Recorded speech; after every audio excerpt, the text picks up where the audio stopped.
Welcome to the first SPSS lecture. So there are a few things you need to do before we start.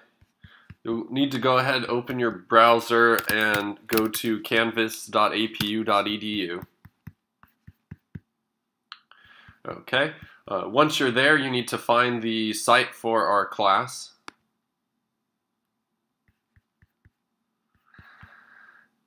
You'll need to go to Files, Week 1, SPSS, and you'll need to go to SPSS Lecture. So there is an activity folder. So essentially, the activity you're going to do after this lecture is going to be exactly like the lecture. So you'll do the activity exactly like we're doing the lecture, and then you'll go ahead and upload it on to Canvas, so I can go ahead and check it and make sure that it's done correctly. So go ahead and click on this lecture folder. Okay, there's a lecture key. That's essentially exactly what I'm going to be going over. So it's my lecture notes. And then here's the blank lecture file, which we're going to populate using SPSS. So you need to download this blank lecture file.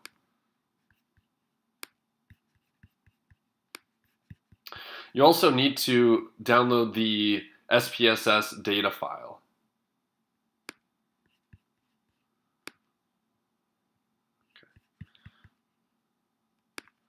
Okay, so once those two things are downloaded, you're ready to begin. I'll just drag these onto my desktop.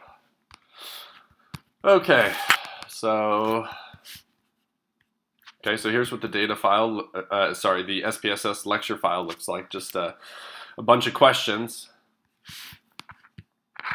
And then here is the data example. So if you haven't already downloaded SPSS, Azusa Pacific offers it for free. I put the link on the syllabus. So go ahead and access the syllabus, which is located on Canvas under File Syllabus. Go to the link and install SPSS on your computer. Go ahead and send me an email if you have any issues with it, and we'll sort it out. So sometimes there's funny messages like this. Just go ahead and say yes. And that should be just fine. Okay. So this output window is kind of extra for now, so just go ahead and close it. Oops. Yeah, you don't need to save it. Okay, so you could go ahead and here, I'll maximize this so I could toggle back and forth.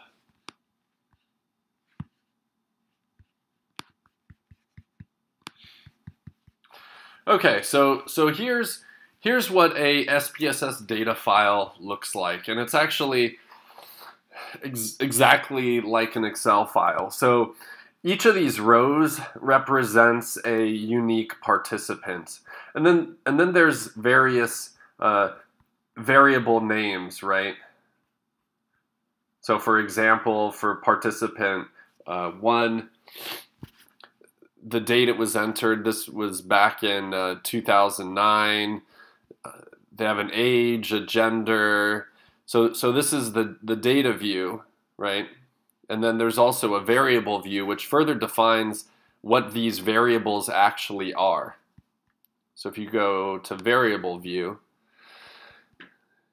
okay, you'll see, so some of these are fairly irrelevant, but Y age, which when it was originally named meant your age, right, the participant's age, it's just saying, oh yeah, this is age. Gender, okay.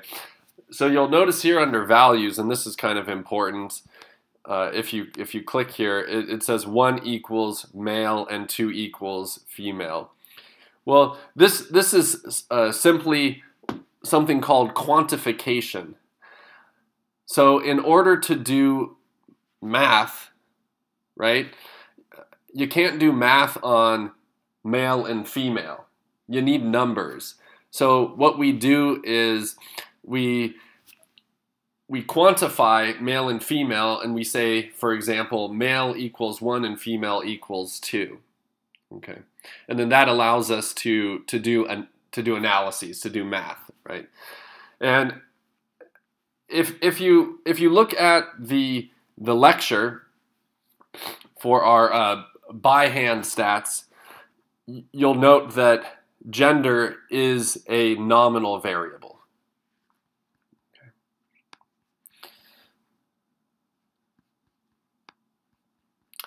So let's go ahead and start this activity.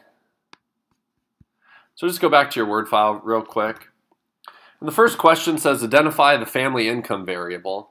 So this is the name of the variable in the data file.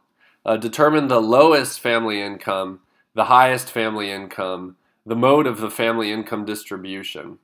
And then I ask a question, are there any family incomes that seem too low or too high? Okay. So let's go ahead and do this.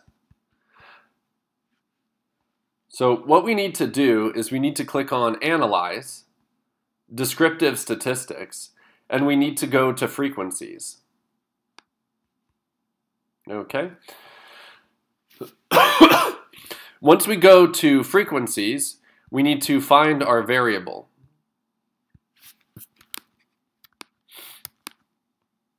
So one thing you may note, right now it's showing, well, I guess it's showing the label and the variable name. But I believe if you right click, you can change it to just variable names. Okay. So here it is. Y fam income. So you can either double click on it, okay, or you could use this arrow to just toss it in the variable list. Okay.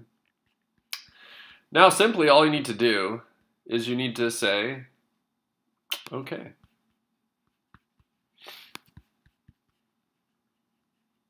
Okay, and here you have it. It's showing the different categories that exist. Okay, so family income from $0 a year to about 10,000, 13, all the way up to over 250,000. There's 14 of those. A system or missing system 8. It means that 8 participants didn't indicate a family income. It's missing data. Who knows? Maybe they didn't feel comfortable letting us know what it was.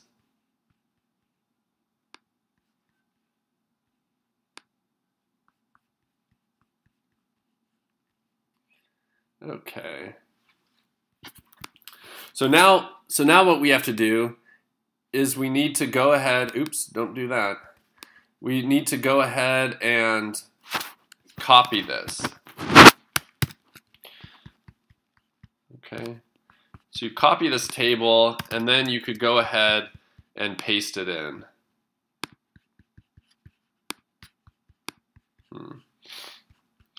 So it's going to be a little different on Mac and PC. So it looks like it's not letting me copy it in the way I want. So let me just, yeah, so I know on on PC it works when you do it this way. I think it might be having an issue copying it as a picture for whatever reason. So let's see if that mattered. Yeah, see, now it's going to let me do it. It's not going to paste exactly how I want it, but I'm not going to worry about it. I think that's good enough. Okay. So determine the lowest family income, the highest family income, and the mode of the family income distribution. Okay. So the minimum family income is going to be what? Or rather, you could call it the lowest or the minimum. So the lowest family income is going to be 0 to 9,999. And as we can see here, the highest family income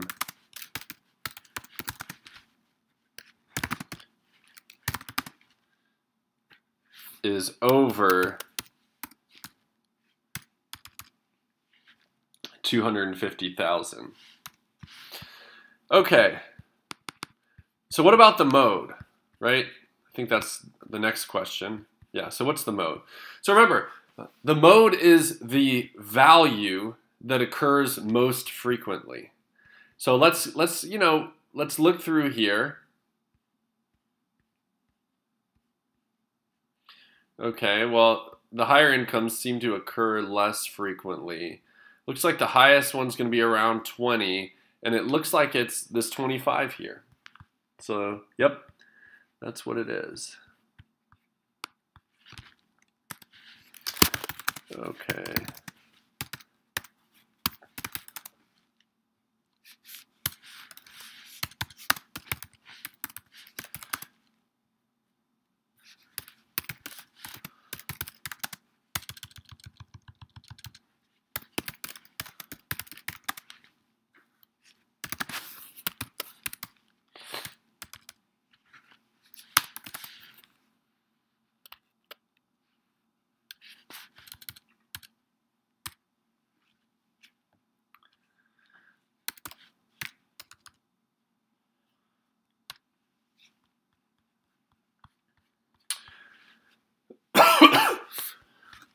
Okay, so let's answer this next question. Are there any family incomes that seem too low or too high? Okay. So this is really a data checking question. Okay. So let's go back to our SPSS file. Let's just close this and come over here. So go ahead and proceed to your variable view and then find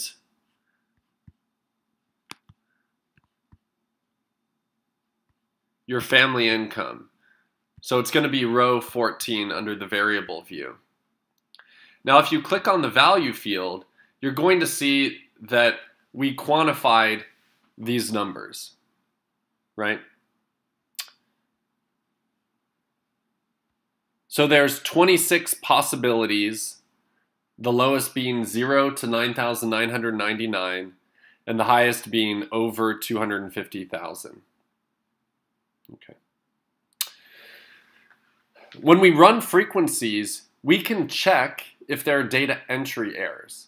Okay. This is data I collected when I was in grad school. These data were collected from surveys. So literally, participants took a paper and pencil survey, and then I had research assistants enter the data. Well, the problem with that is there's room for human error, right? So as they were entering it into SPSS, the research assistant could choose for this value 1 to 26. Well, it's very possible that the research assistant made an error. Okay, what if they entered 27 by accident or 28? So it was a typo. Well, when I run a frequency, I would see that. So let's go back to the output.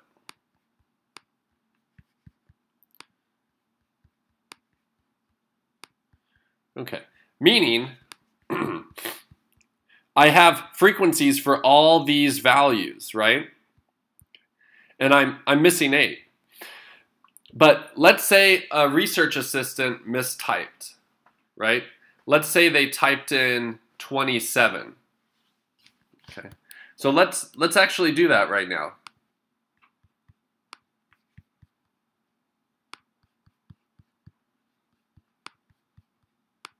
So let's find this. I'm just going to change this data point to a 27. Okay, and this one to a 28. So as you just saw, when we're looking in the variable view, 27 and 28 are not possible values. Okay, so they would represent data entry errors. So if you go to Analyze Descriptive Statistics Frequencies again, and we run the frequency count on this family income variable, you'll see that these data errors are present. So notice 1 to 26, these all are valid entries, but then here's the 27 and 28. So running frequencies on your data is important because you can identify value issues, values that are outside of the range. Okay. So let me go ahead and hopefully change those variables back. There you go. So I changed them back. So the answer to this question, are there any family incomes that seem too low or too high? You could answer it like this.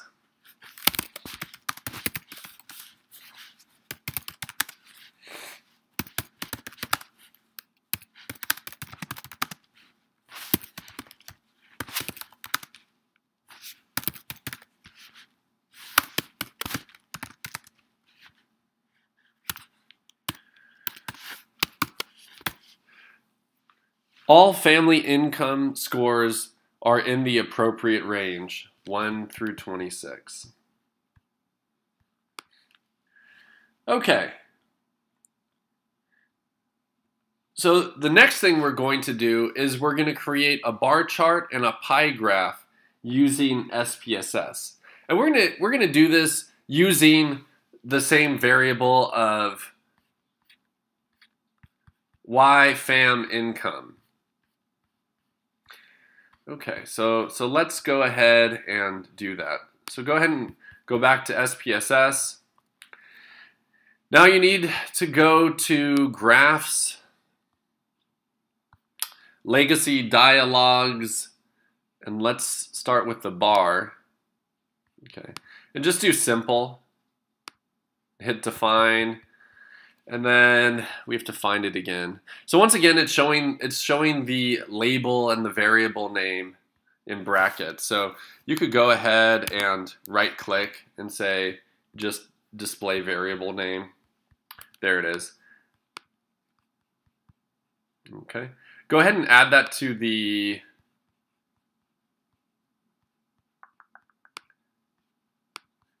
category axis. And then press OK, and this should do it. Yeah, that's perfect. So what this is showing you, it's showing you the count, okay, of all of these different family income categories, right? It's actually a really, really nice picture. It's representing this frequency distribution in a graphical format. So I think it's actually better. It actually doesn't look that bad. So go ahead and copy this and paste it in.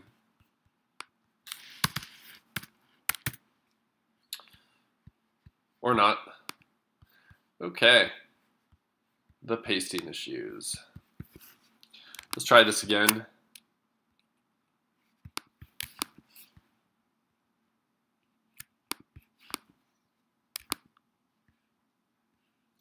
So I'm gonna right click and copy as image. So that should work.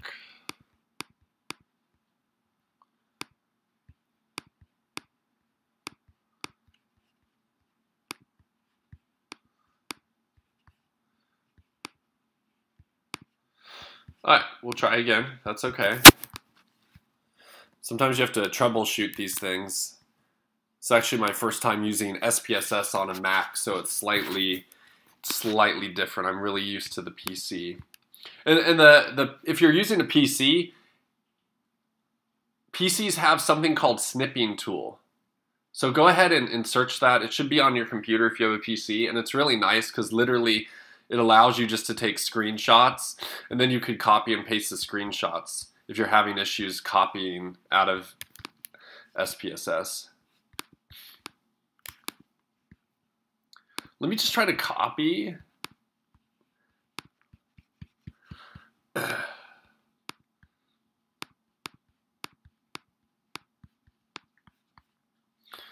really doesn't want to give me the graph. Okay, let's try to copy as Microsoft Office graphics. That's probably it, hopefully. Really?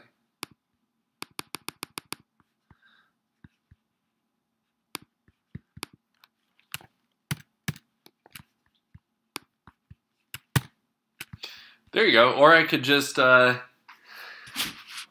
Command C or Control C, and it just does it. So anyway, so there you go. I'm actually impressed.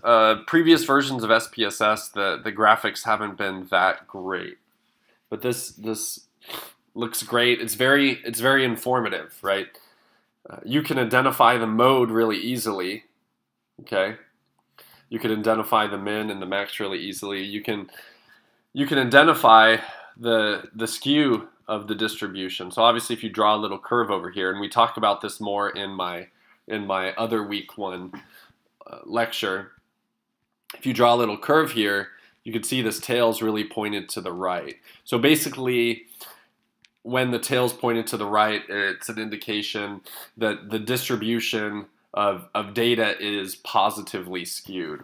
So there's another way to look at it is there's a lot of lower scores and fewer high scores.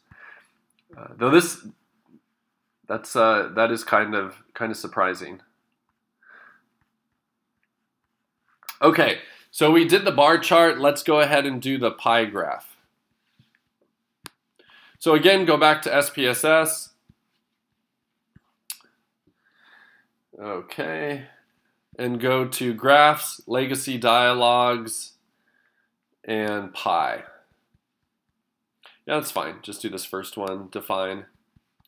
So once again, you can right-click, Display Variable Names, and then our Family Income Variable.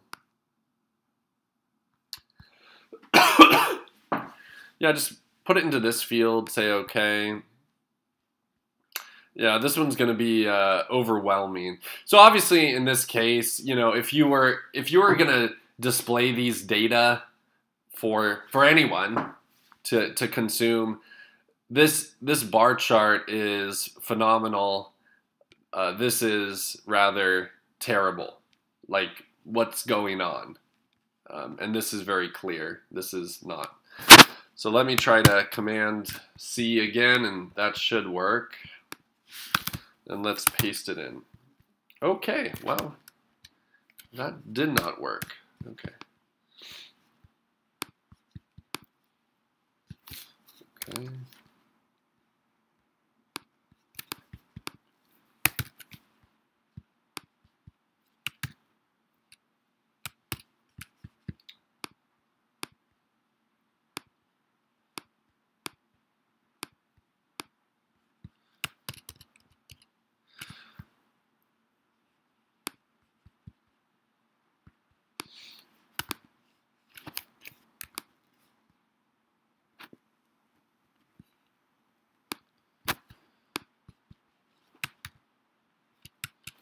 Very strange. Very strange.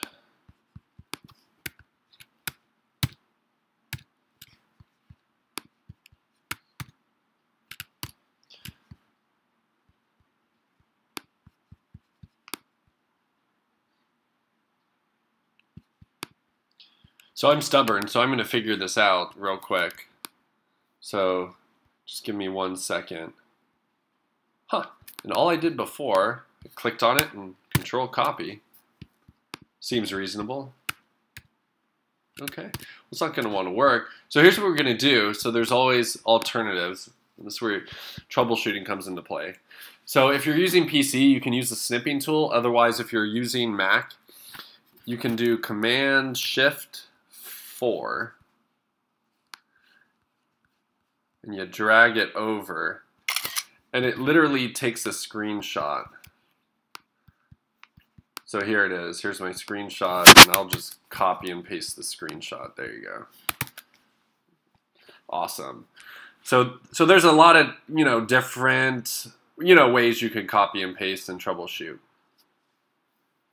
Okay, so the next thing we're going to do is we're going to create a bar chart and a pie graph using Excel.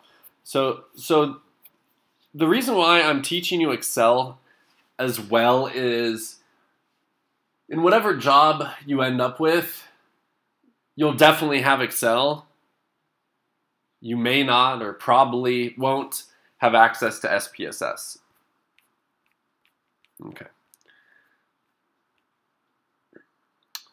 So go ahead and access Excel.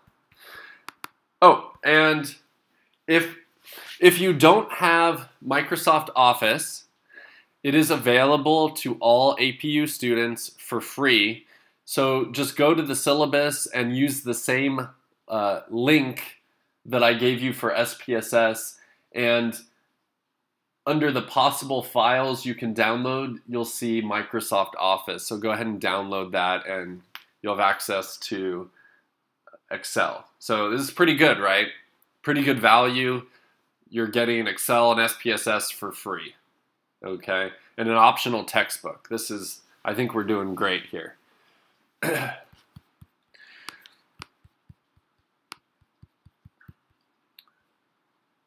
Okay, so go ahead and open SPSS. Specifically, we want the output view. The output view is what's giving us the data when we run our analyses. And we need these data. So if you double click, it allows you to copy. You see what I just did?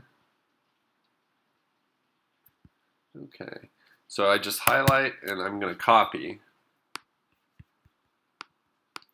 I'm just going to paste these data. Okay. So and I can label this. I'm just going to throw in an additional row here. And I'm going to say frequent. You could say count or frequency. It means the same thing. Okay. And I'm just going to say family income.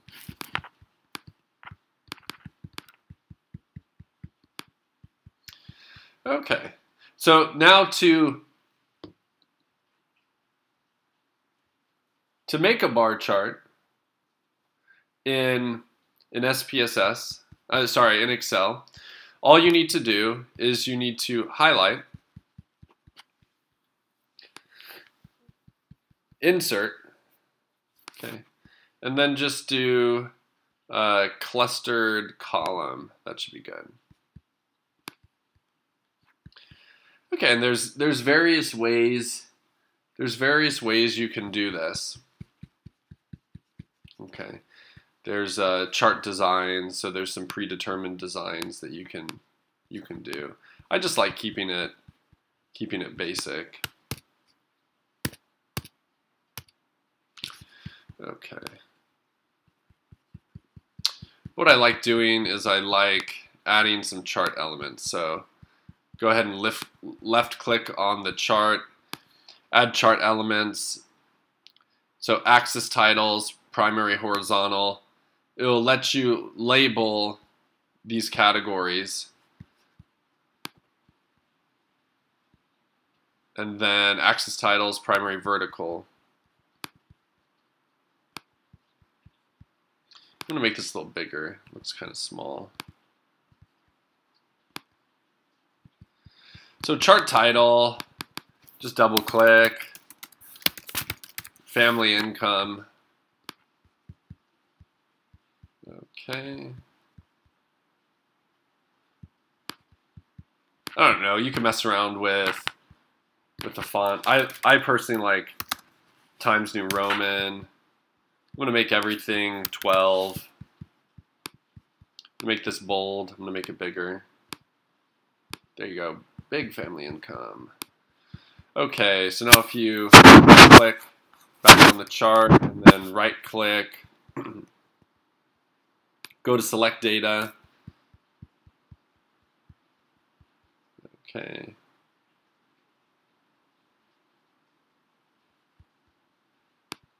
Click here to grab these labels.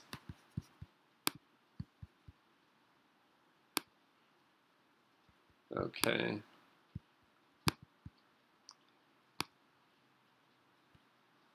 You can expand it. I'm going to close this. You can expand it a bit. Huh, that's not working. So what I'll just do, I'll drag it this way. Or, actually, let's make it a little smaller, and it will force the... Huh. There you go, that works. So it's looking more like SPSS.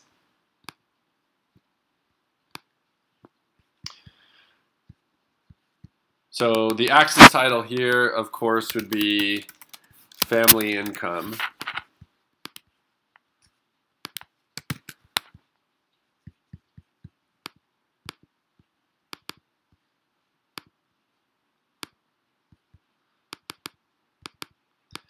And this would be frequency or count.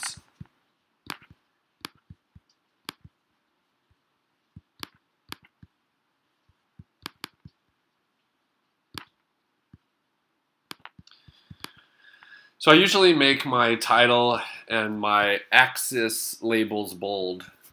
Another thing you can do is right-click on the bars and say Add Data Labels, which I think is a nice feature. And you could change the color, make them red. But that way, you know, people can look at them and kind of see the actual number. So one thing I don't like is I don't like this solid line around the graph, so I'm going to go to border and I'm going to say no line. So now you see that line disappeared. And I'm going to left click on the bars. Okay. And I'm going to mess around with this gap width.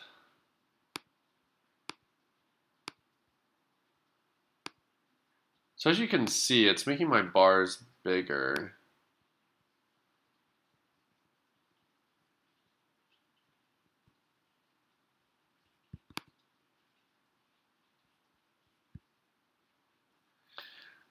So that's pretty good. So I think I'm happy with that, right? And as you can see, it pretty much looks like the graphic from SPSS. Except the nice thing about doing it in Excel is that, you know, this is kind of what I like, but you can like mess with it. You could add bells and whistles and do things that you just can't do in SPSS. So I'm just going to save this real quick.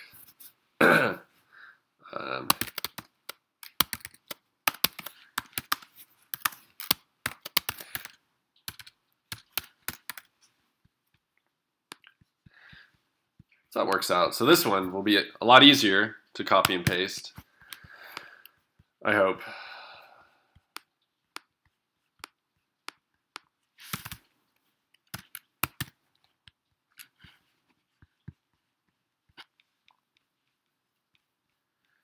So there you go. And oh, and also a pie graph or a pie chart. So let's go back to Excel just to go ahead and do that. It's going to be the same thing. Make sure your data is highlighted. You want to go to Insert and then Pie. Yeah, and it's just, again, it's just super ugly.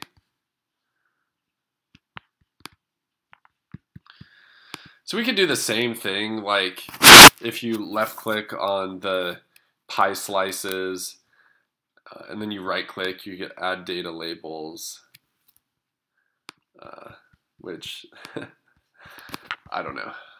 I definitely would not use the pie chart. This is terrible. So you make these a little bigger. Okay, maybe not that big. I think let's shoot 20. Yeah, that seems about right. Sure, we'll do that. But again, you could see this isn't the optimum graphic. So again, we could change the title to Family Income. Just make it bold, make it a little bigger. I don't know, what was this one? 20, so we'll leave it at 20. That's fine. Okay, and here we have a legend, right? So each color is going to be associated with a label. So right-click, select data. We have to go back over here and select these. Okay. So you could leave the legend on the bottom, but traditionally I like to put it on the top.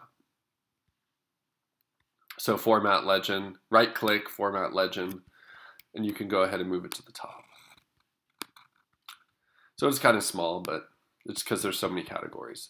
So once again, you could change the font to Times New Roman, which is gonna mess with everything else. Size, but we can go ahead and put the size back.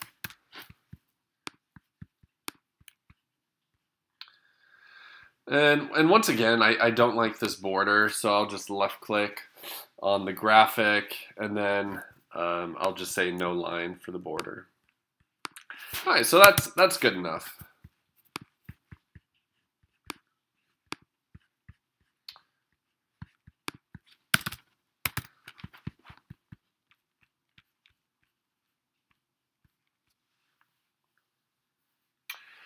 Oh, so I asked the question here, is the family income distribution positively skewed, negatively skewed, or normally distributed? Please provide evidence for your conclusion.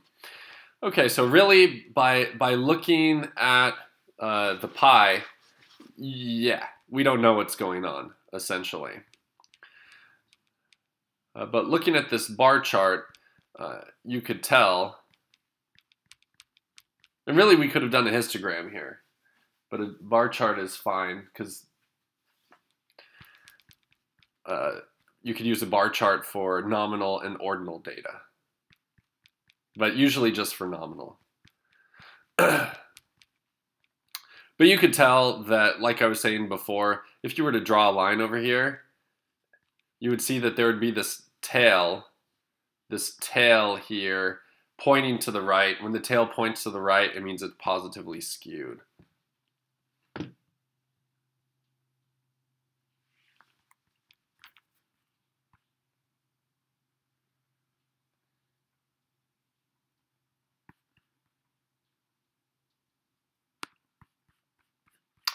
Okay. Oops.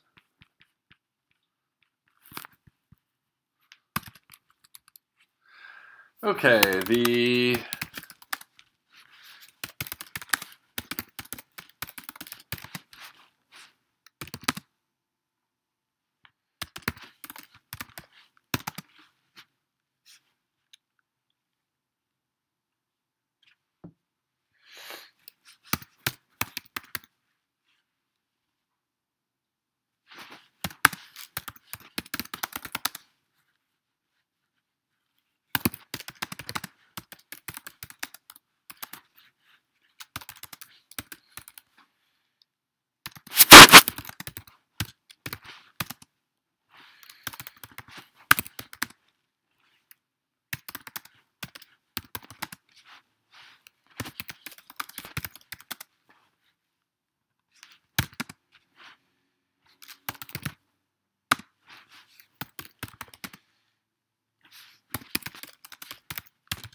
Okay, the family income distribution is positively skewed because the tail is pointing to the right, as we just discussed.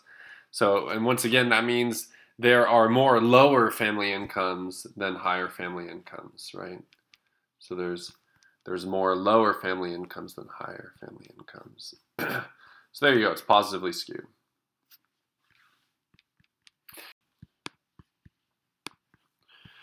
Okay, so now we're on number 5. Number 5 says identify the openness variable. It's called openness mean. Determine the lowest score, the highest score, the mode of the openness distribution. Are there any openness scores that are outside of the appropriate range? So it's kind of the same thing that we just did. So let's go to SPSS. And we're going to go to Analyze, Descriptive Statistics, Frequencies. And go ahead and right-click and look for variable names. Let's go ahead and find where this openness variable is. I think it's at the end. So let's just take a look. There it is. Yeah, openness mean. So again, you can either double-click on it or use your arrows. Okay. Say OK. And here you go. Here's our openness distribution. So you're going to notice these values look a whole lot different. So the family income values were a lot cleaner, right? 1 through 26, because each number represented a category. This one's a little different. So openness is a personality measure. People answer, I think it's about 8 or 9 questions, and then as researchers, we take the average numerical response, and that's why you see like 1.9, 2.2, 4.2. So openness is a continuous variable, unlike family income, which we could call a dichotomous variable, or a categorical variable is probably more appropriate. Okay, so once again, we need to go ahead and just copy these data. So I'm going to copy special, and I'm going to do this rich text and image, right? We learned from last time. Just copy it in there. Maybe we didn't learn from last time. Okay.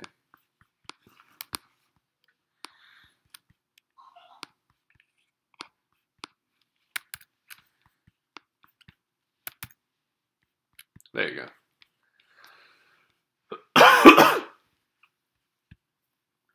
Okay, so what's the lowest openness score and the highest openness score? Let's go ahead and do that first.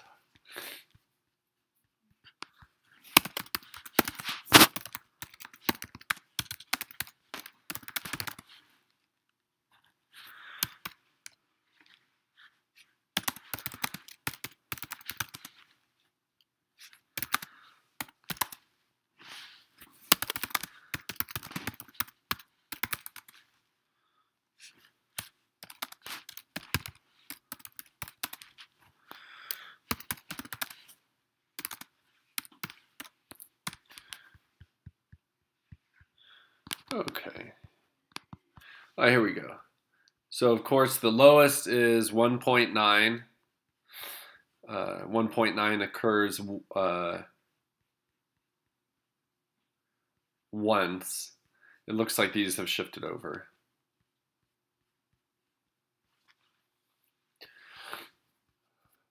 The highest is 5. 5 occurs once. And the mode, or the value that occurs most frequently, is going to be 3.7. Yeah, so once again, 3.7 occurs 25 times.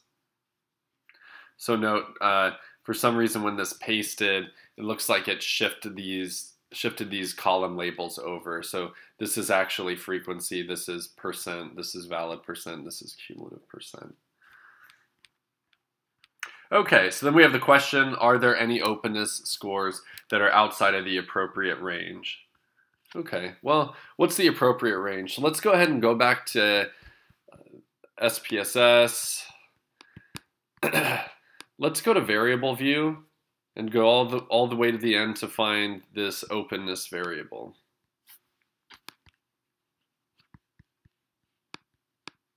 Okay. So one thing you don't know is that openness is based on what's called the Big Five inventory, which is BFI.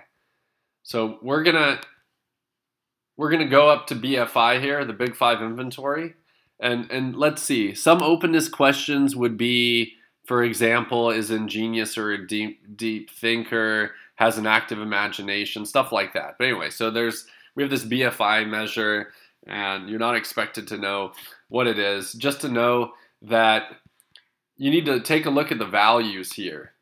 And on this BFI measure, you can score as high as 1, as low as 1, as high as 5.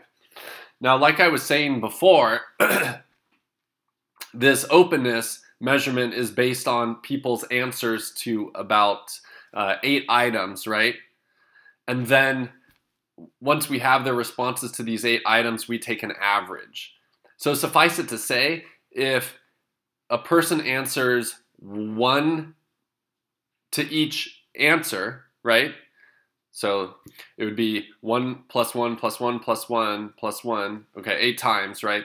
So it'd be 8, okay, divided by 8, right, to find the average, you would have 1. So if someone answers 1 to every question, they're going to get an openness score of 1. If they answer 5 to every question, they're going to get an openness score of 5. So the lowest possible score is a 1, the highest possible score is a 5.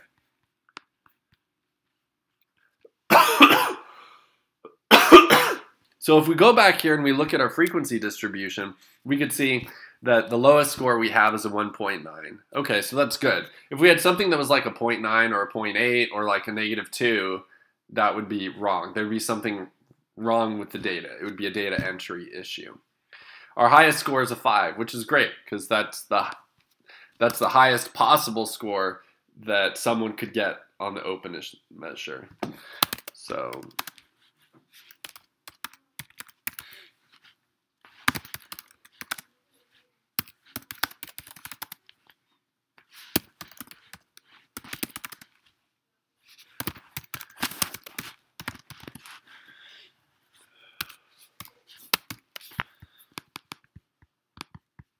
okay, so all openness scores are in the appropriate range, which is anywhere between 1 to 5. Okay, so now we're going to create a histogram using SPSS, and again, with the openness variable. So to do that, go back to SPSS, go to Graphs, Legacy Dialogues, and go to Histogram. So again, you can right-click, display variable labels. Openness is all the way at the end. So go to openness, add it to variable, hit OK, boom. There's your histogram.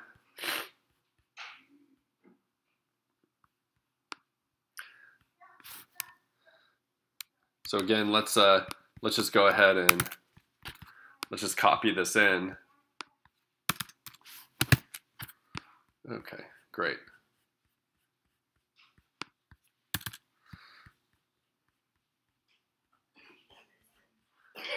Okay, so now let's go ahead and create the same histogram using Excel. So again, what we have to do is we need to go ahead and go to the output window. Oh, there it is. Okay, go to the output window. We need to select our openness data.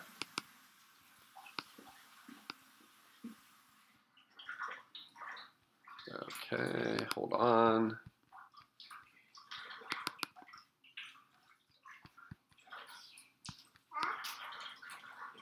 So it's generally not good. I'm going to go ahead and close it. Okay. Yeah, sometimes when you double click on output in SPSS, it like crashes. It's really fascinating. Here, I'll go ahead and grab the values here. Same thing. Yeah, that's fine.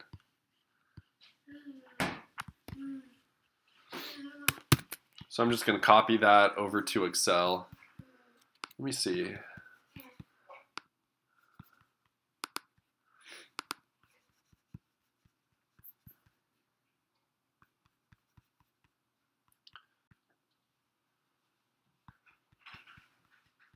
That works. I'm going to name this sheet Family Income. I'm going to create a new sheet called Openness.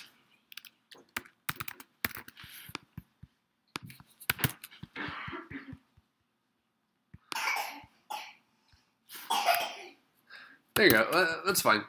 I'll just post it as text, so it doesn't have all that additional form. Oh, never mind.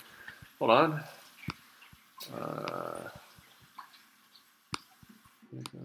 There you go. Okay, so these are our openness scores, and then these are our counts or frequencies. So what we need to do, we just need to highlight our counts, insert, and we're going to go ahead and just do this clustered column again, and then I'll show you how to turn it into a histogram.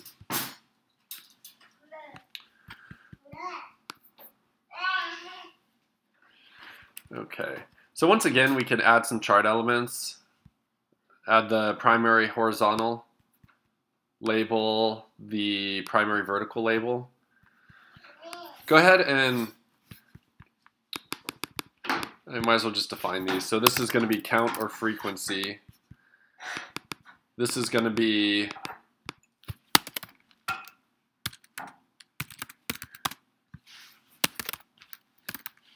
openness score.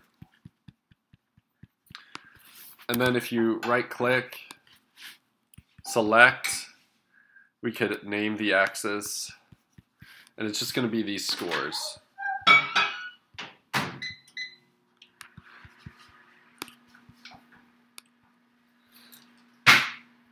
So there you have it. We could call this openness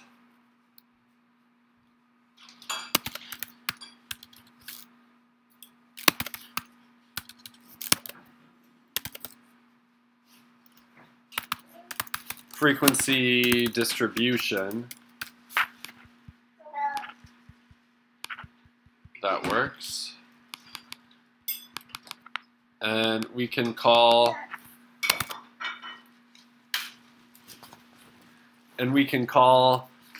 the y-axis count.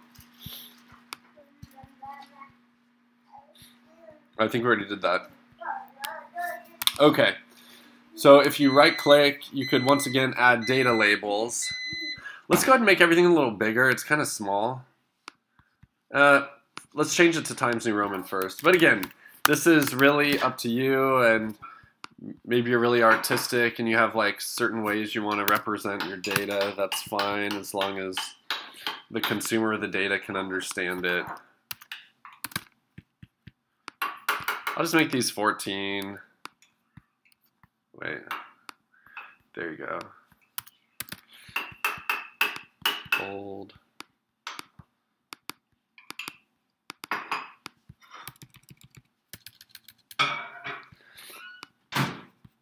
That should be good. I'll make these a little bigger too.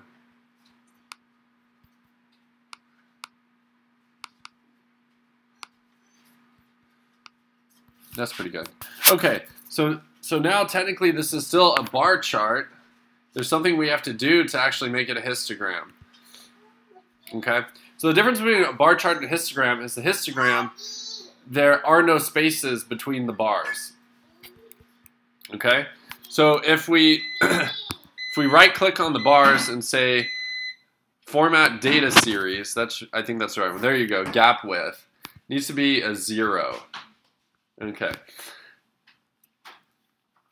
You see that? So there's your histogram. And the reason why the bars are touching is because the values are continuous. Okay? Whereas with a bar chart, you're dealing with nominal data or ordinal data that is not continuous but is categorical. Right? So there's a 1, there's a 2, there's a 3. Okay? So there's nothing in between, right? So that's essentially why you have the space, whereas if you're looking at openness, which is a continuous variable, openness scores can be 1, 1.1, 1.2, 1.3, 1.4, 1.5, 1.6, and all the spaces in between. So last thing I'm going to do, I'm going to get rid of this border because I generally don't like it. And we can go ahead and save that. But yeah, so there's your frequency distribution for openness. I think it looks pretty pretty good. If we were to address the skewness, right, draw a little curve over it, I would say it might be slightly negatively skewed, right, because this tail is pointing to the left, or you could make the argument that it's normally distributed. So there's some wiggle room there. Okay, so let's go ahead and copy this back into our Word file.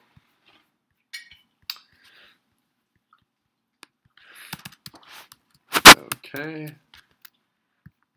there we go.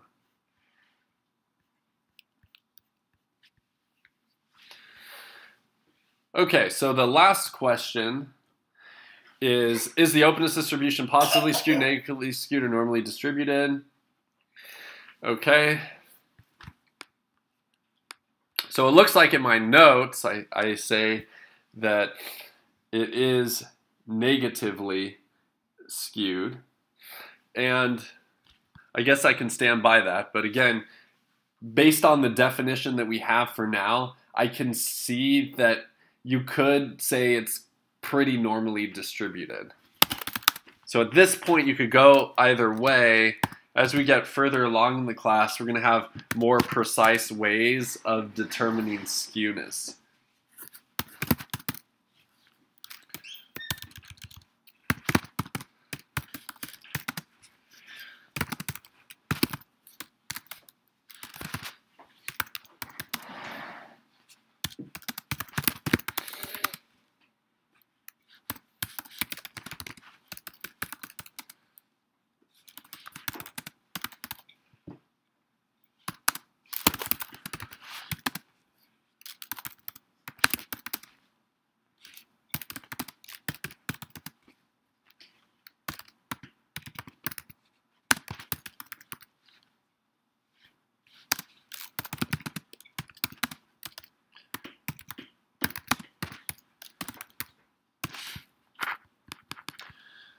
Okay, so the official interpretation is the openness distribution is negatively skewed because the tail is pointing to the left. So yeah, I guess you can see that. You know, I guess it's more pointing to the left than it is normally distributed. Fair enough. That is, there are more high openness scores than low scores.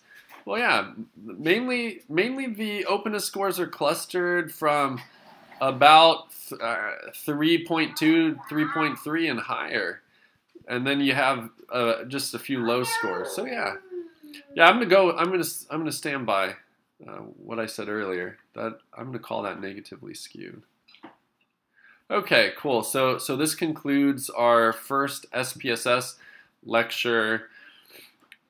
Let's go back to Canvas really quick.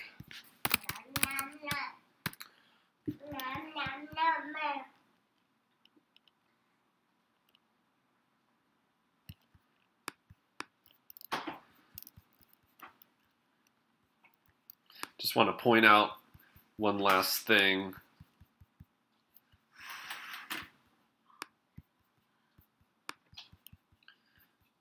Okay.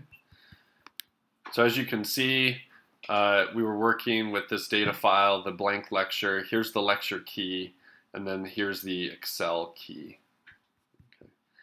So what you'll now need to do is you'll need to go to this week 1 SPSS activity 1. You'll need to go ahead and download this blank file. Use the same data set that we were using, right? And you can use these keys if you get stuck, need help. Also, feel free to email me through Canvas and I'll get back to you as soon as I can. Thank you very much. Take care.